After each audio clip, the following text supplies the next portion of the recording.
அனைவருக்கும் வணக்கம். இன்றைய பதிவு சிம்ம ராசினருக்கு ஜனவரி மாதம் 2025ஆம் ஆண்டு எப்படி இருக்கிறது என்று பார்க்க போகிறோம்.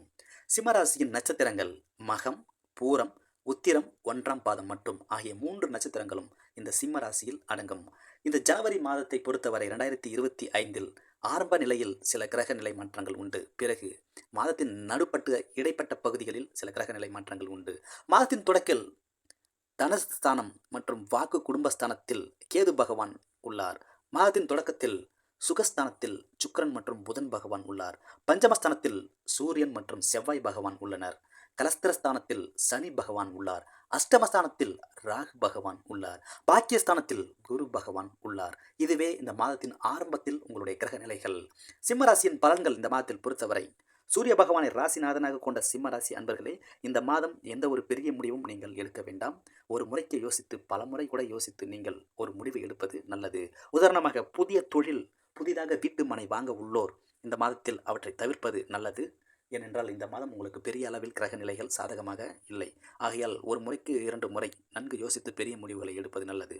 வாகன ஓட்டிகள் வாகனங்களில் செல்லும் பொழுது ஆயுதங்களை மேற்கொள்ளும் தொழில்களை செய்வோர், உதாரணமாக கம்பெனி ஃபேக்டரியில் அந்த போல தொழில்களை செய்வோர் மிக கவனமாக இருப்பது நல்லது. தொழில் மற்றும் வேலையில் இந்த மாதம் எதிர்பார்த்த பணவரவு இருக்கும். ஆனால் அவற்றை விட செலவுகளும் பின்னோக்கி உங்களை தேடி வரும்.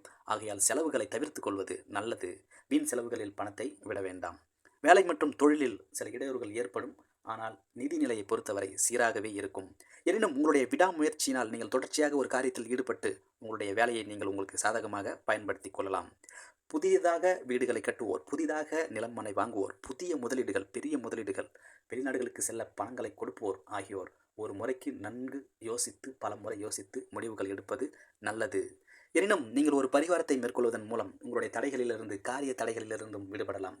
குடும்பத்தில் அமைதி நிலவ நீங்கள் பிரதோஷ வழிபாடு, சிவன் வழிபாடு, அதாவது சிவன் வழிபாடு முடித்த பிறகு நந்தி பகவான் பூஜை இவற்றை செய்து வர குடும்பத்தில் அமைதி நிலவும், காரிய தடைகள் விலகும். உங்களுடைய அதிர்ஷ்டமான தினங்கள் ஜனவரி 10 மற்றும் 11. அதிர்ஷ்ட கிழமைகள் திங்கள் மற்றும் வெள்ளி. சந்திராஷ்டம நாட்கள், கவனமாக இருக்கக்கூடிய நாட்கள் 6 மற்றும் 7 தேதிகள். நன்றி தோழர்களே, இதுவே இந்த மாதத்தின் உங்களுடைய கிரக நிலைகள். வணக்கம்.